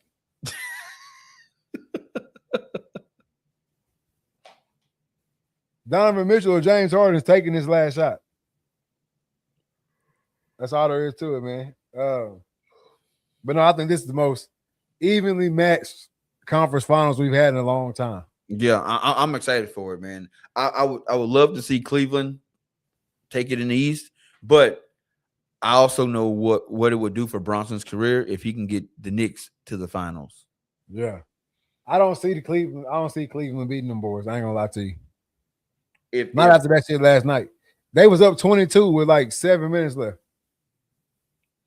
Man, I was talking to my boy Cliff, and Cliff was like, he a big Knicks fan. He was like, bro, we just glad to be in the playoffs. You know what I'm saying? He's like, no, because I mean, he a Knicks fan from the Gap, so he been to the dark days. So he's like, I'm just glad we relevant. I'm just glad to be in the conversation. Yeah. Bro, if Bronson can get them to the finals, and let's just say they win it, bro, regardless how the rest of his career ever go, he gonna be a legend in New York. He gonna be able to do whatever the hell he want to in New York. No, no doubt. I think he really already is a legend though, because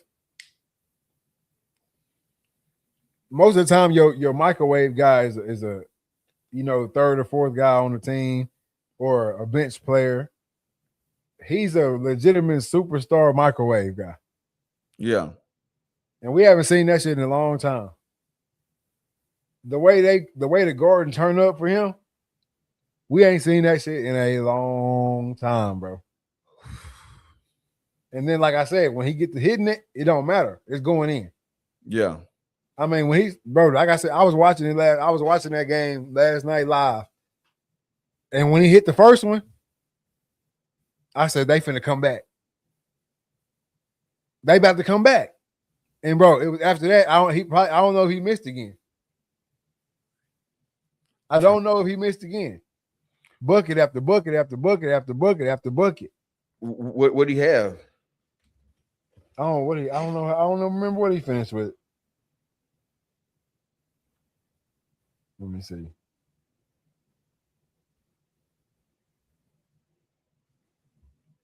He finished with 38. 38. So a 40 piece. That's 40.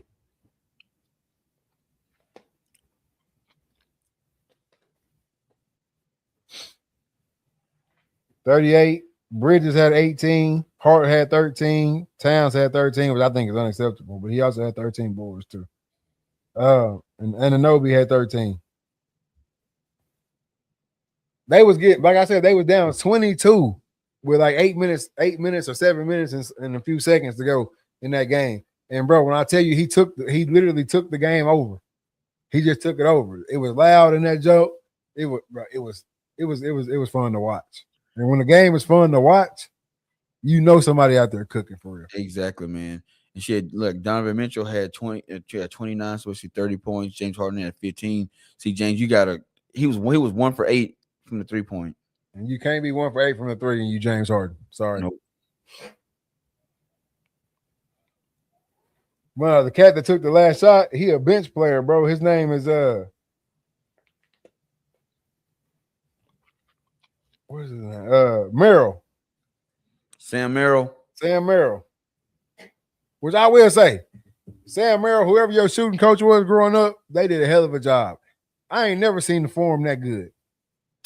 I've been saying that for 2 series now, but that bitch don't ever go in. Bro, no lie.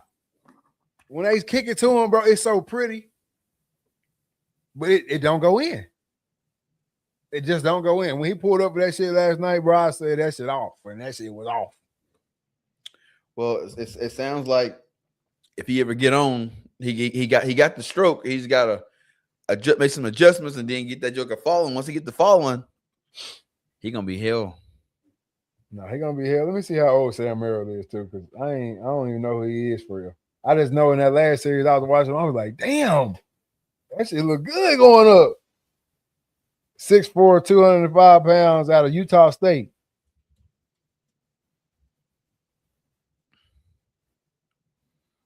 Yeah, he looked like somebody that, you don't want him to get the ball in the last minute. He was the 60th pick, and that's how you know he really can't shoot the ball. Yeah.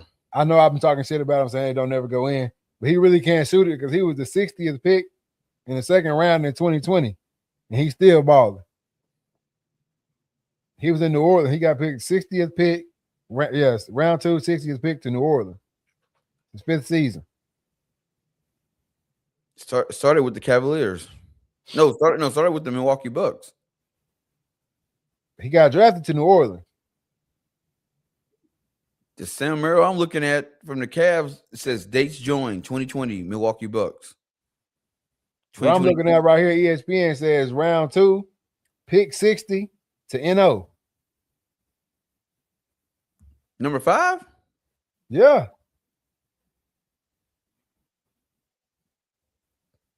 Yeah, that's what it say. So he might not ever play for them. He might have been G Leagued out, but he got drafted by him. He got G Leagued out because his first in 2020 he played for Milwaukee Bucks. Then he played for Memphis. Then Cleveland. So that's 5 right there. He's still in Cleveland. Yeah, so he might have got drafted by New Orleans, but he must have went G League, and then they waived him, and then he went to the Milwaukee and started the season with Milwaukee. Yeah. So he probably really can't shoot it for real. But, bro, the last 2 series, he pulled up every time I get excited, and that shit would clank. They still putting his ass in there, though, so he got some faith in him somewhere. But no, man, I think these are the most evenly matched teams we've seen so far in these playoffs on both sides. Cleveland actually got a chance to get swept in this one. As crazy as it sounds. They evenly matched, but I think they got a chance to get swept just because who gonna take over? Yeah. Who gonna do it? James really too old to do it. It's really got to be Donovan Mitchell. Then they had Evan Mobley out there shooting threes like hell, like he James Harden. In that last game, how many threes he shooting in that last game? Who? Evan Mobley. He was 2 for 8. Boy, you a big man.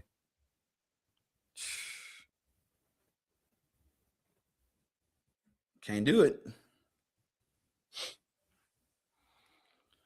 Gotta have more, but nah, man. Didn't Bronson like getting some shit where it was like since he was he couldn't get the max deal because of where he was drafted? He couldn't get the max deal. I don't know if it's because of where he was drafted or it's because of the year or the shit in Dallas. What happened in Dallas? Because you gotta get, I don't know. I gotta look that shit up. I can't remember why he couldn't do it.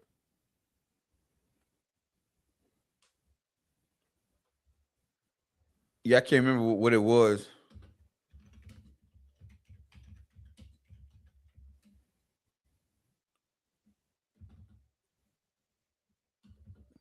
See, Jalen. Oh, yeah, his hands were tied by veteran extension rules, which legally capped the raise on his previous salary.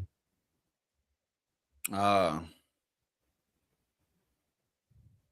Brunson was signed on a previous smaller contract to the maximum extension allowable was a 4-year, $156.5 million deal. The foregone max, Brunson was actually eligible for a 5-year, $269 million max contract if he had waited a year to become a true unrestricted free agent. No, I mean he still got paid though. Oh yeah, he would have got an extra $113 million. Which I'm sure if he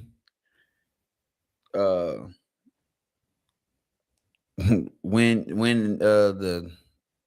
championship and become MVP, shit, they gonna have to pay him. Oh yeah, they gonna max him out. I mean, yeah, they gonna have to, cause somebody will. The shit he doing, they gonna max him out. You know what's crazy? I've really never just sat and watched him play. Dude, you have to. You have to. It's borderline crazy. Cause he only 6 foot. Yeah. It's borderline crazy, bro. Ooh, he get the player option next year. And then in 2029, he unrestricted free agent. Yeah, they'll lock him up before then, though.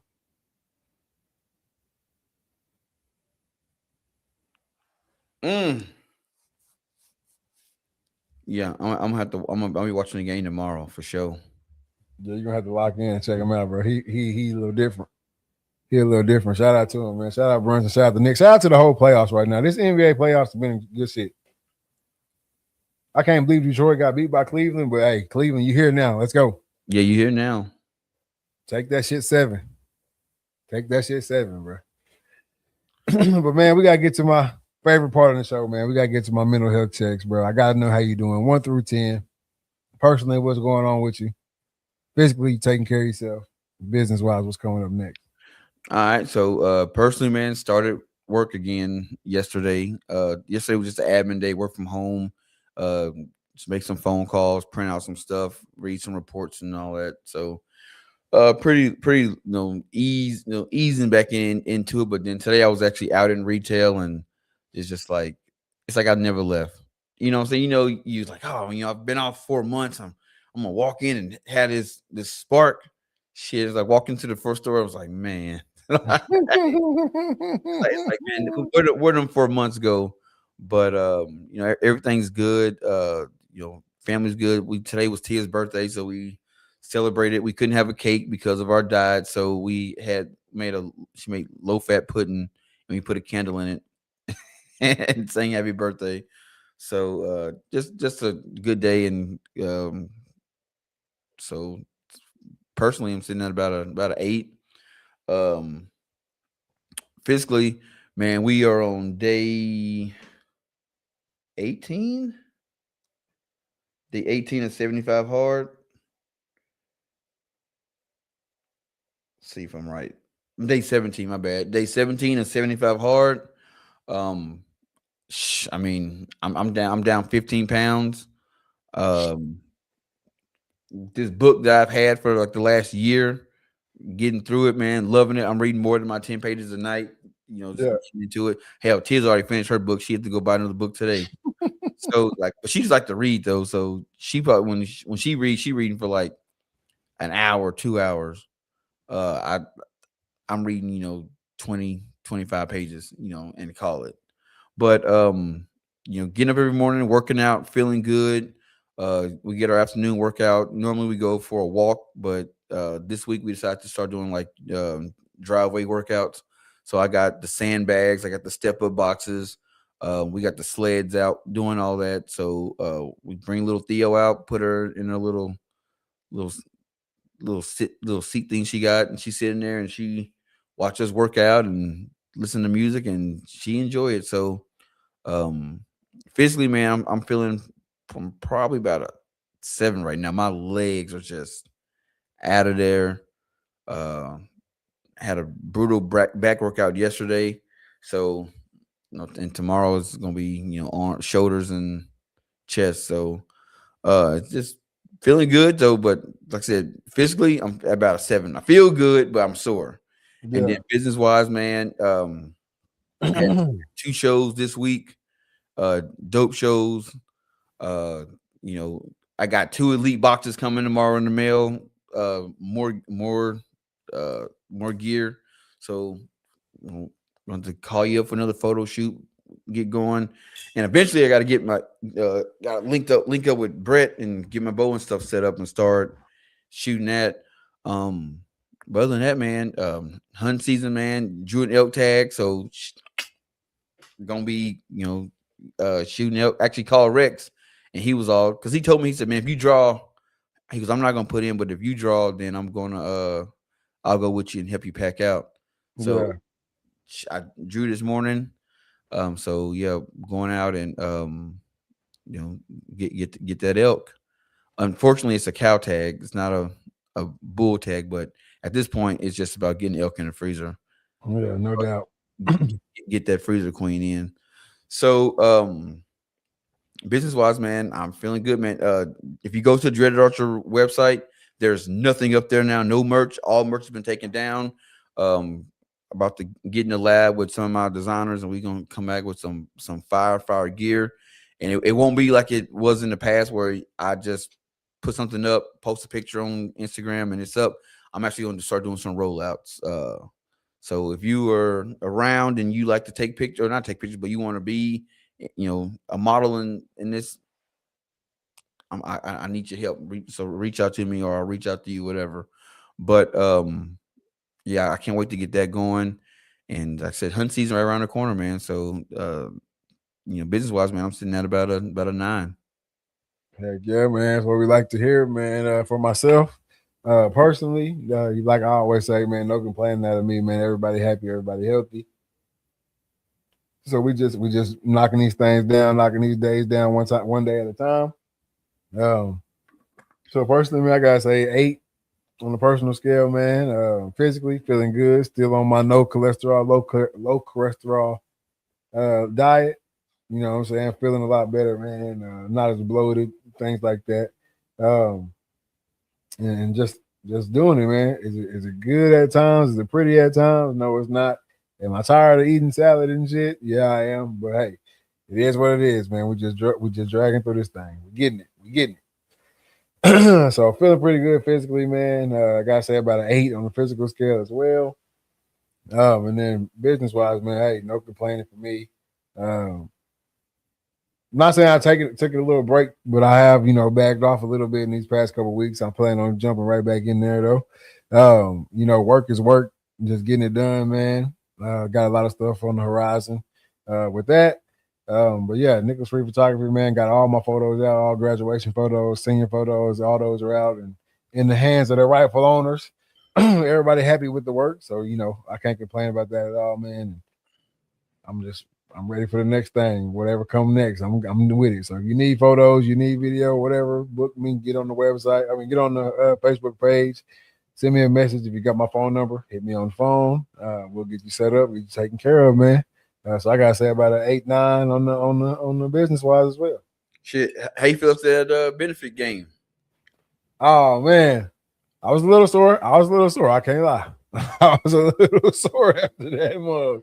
But no, I had a great time doing that. I wish we had more stuff like that. Bro, I'm telling you, bro. Like, this is how I know it was a good event because Mama ain't stopped talking about it.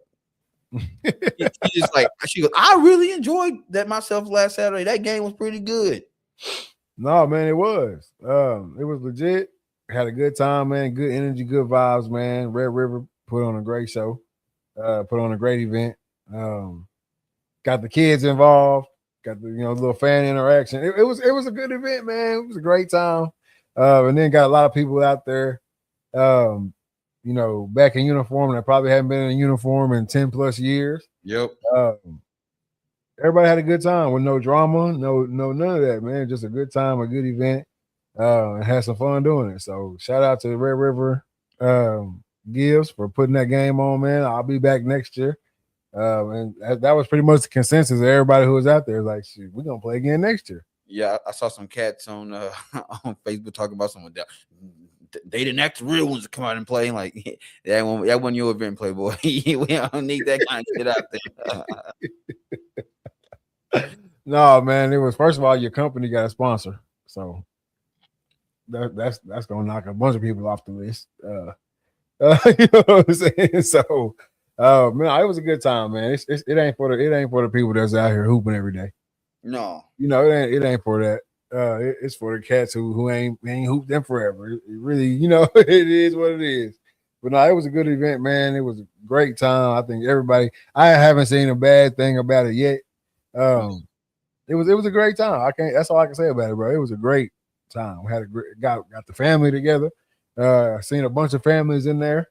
Had seen some people I hadn't seen in years. It was just a good event, man. It was a good, wholesome event, and that type of shit is good for the city, man. No, always. And then on top of that, it was for a good cause. You know what I'm saying? They gave away $40K in funds to nonprofits around town. You know what I'm saying? Like that. That is the shit that the city needs. Yep, that's it, man. But hey, you got any last words for the people before we get out of here? Shit, my last words is to these college athletes, bro. Do not become no political pawn, man. Matter of fact, that's to everybody, bro. Though these politicians, bro, at the end of the day, they don't give a shit about us. And I ain't just saying us like black folks. I'm saying us as the regular everyday American person, bro. They don't care. They trying to move. They trying to push their agenda so they can stay in office and get paid. They don't care about the well-being, man. That's why we just had this whole city hall meeting about the data centers, man. And you can just tell the people on the committee were just there because of obligation. They really weren't trying to hear what the people were saying. Yeah, man. You gotta be careful out here. Yep. So, hey, look, like I always say, go ahead. Like they work for us. they get elected to do what we need them to do. But what it seems like is they say whatever to get elected, and then once they get in, they do whatever they want to do. So if you are a person that's into politics and you pay attention to all that shit, hey man, we got to start holding these cats accountable. Straight up. My boy Hunter Harrison said I saw the tape. He could have put up 40 if he wanted. Shit, if my lungs and legs would have allowed. Shit, hey, I'm telling you now, Hunter. I've been out there. I might not put up no points, but I sure would have had a couple rebounds. I'd have crashed the board, but I'm guaranteed to foul out. I'm guaranteed. I almost did. I had 3. I'm guaranteed to foul. I might get one of. Well, tech action, man. No, that's just shit. I thought you was finna get a tech when you ran old buddy over. Bro, I did not run him over, man. All I did was jump the screen, man. Hey, from our angle, it looked like you just dropped the shoulder and then walked off. Didn't help him up. His teammates was right there to help him up, man. I just jumped the screen. I felt like he kind of sold it a little bit, man, in the charity game, which is crazy. But hey, it is what it is, man. We had a good time out there, man. We dapped it up at the end. It was all good. But hey, man, y'all know my saying, man, let's treat everybody a little bit better than we did in 2025, man. If you see your neighbor struggling, man, help your neighbor, whether that's lending time, lending money, whatever you can lend, man, lend it, man. Give a helping hand. And we're gonna get through this thing, man. Don't let this politics or this political stuff jog your head all up, or you're not thinking straight and everybody's out for themselves and all that, man. We don't need to be like that. We need to help our neighbors. It's gonna be us versus them at some point. And that's the only way you're gonna get through it. So hey, treat everybody a little bit better than did in 2025, man, and we're gonna be all right. And like I always say as well, make sure you keep yours on you, because I'm for damn sure gonna have mine on me. And with all that being said, man, this is season 8, episode 18 of the Read, Talk, and Listen podcast. I am your host, Nick Reed, along with my brother and co-host Trey Reed. No Killer Cam tonight. We are out.